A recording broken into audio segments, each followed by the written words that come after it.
If you're a golfer over 45, your answer to lead shoulder pain should not be just shortening your backswing. Golfers with lead shoulder pain do one of two things. One, they just push right through it, and that hurts. The other thing that they'll do is they will shorten their swing instead of getting a full backswing. Today, I'm going to show you why your shoulder hurts, how to clean up the movement, and how to get back to a long, fuller swing.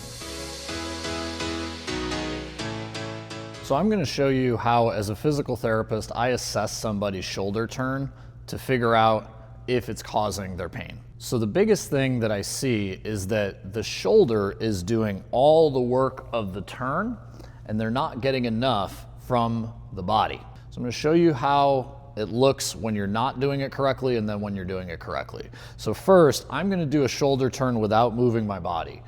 First, I'm going to come here, and you see how my shoulders and my waist doesn't really turn that well?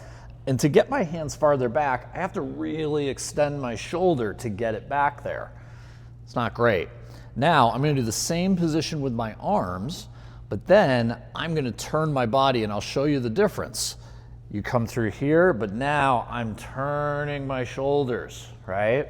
So getting more out of your body allows you to have a nice relaxed shoulder when you're at the top of your backswing.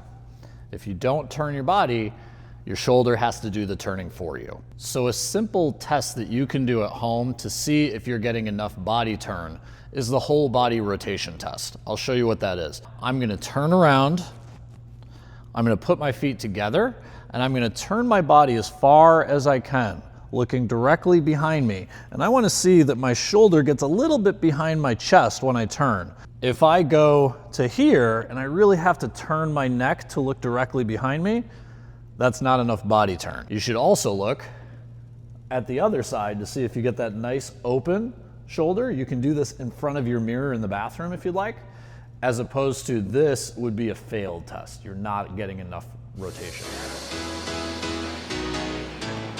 So I have two go-to exercises for thoracic rotation, and I'm going to take you through them now. The first is a simple one I give to all my golfers, and it involves you lying down. You're going to start with your hands here, knees up.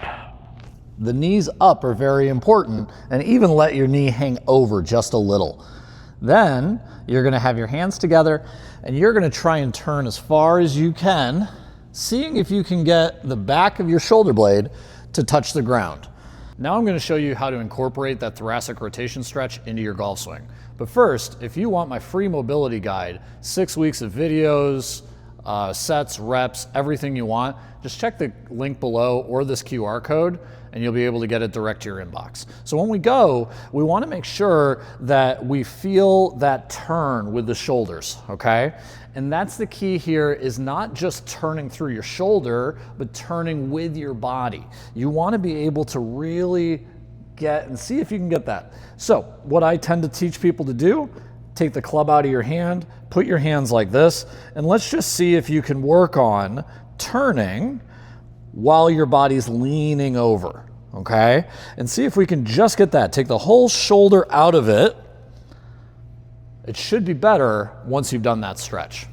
But sometimes just doing that basic motion isn't enough to get it into your golf swing. I'm going to show you the next exercise of how to get your muscles to do it while you're on the course. So now that we've got some range of motion in the thoracic spine, we need to figure out how to teach our body to use it. It's no good being in the golf swing having flexibility but not having the strength to be able to get to that new position. So this is how we do it. You get on your elbows and your knees, then you put one hand behind your head or behind your back, whatever's most comfortable, and you stare down at the mat, and then you try as best you can to open up and see if you can stare at the ceiling.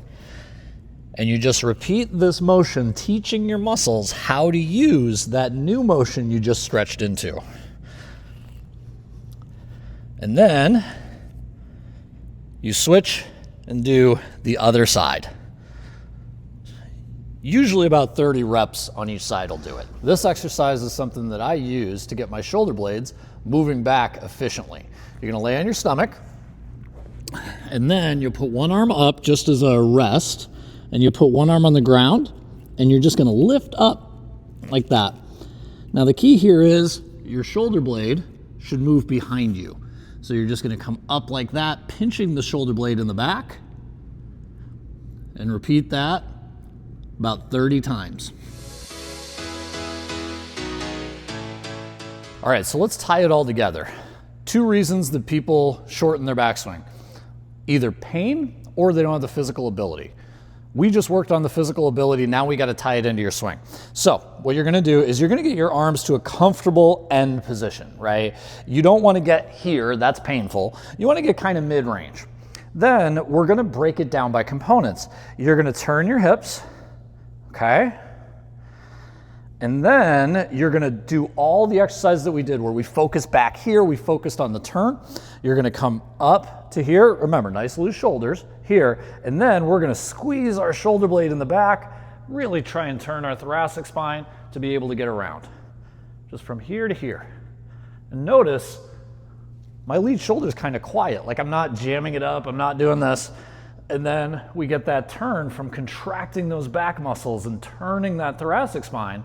Then you have a nice loose shoulder that when you come through, it doesn't have to do much work. You've already got to the top of your backswing. So you're not fighting to hit the ball down the fairway because you can't turn your body. Now today we focused a lot on the upper body when it comes to lead shoulder pain. I have another good video for you that really works together both upper and lower body, specifically a great hip stretch that allows you to get more of that turn.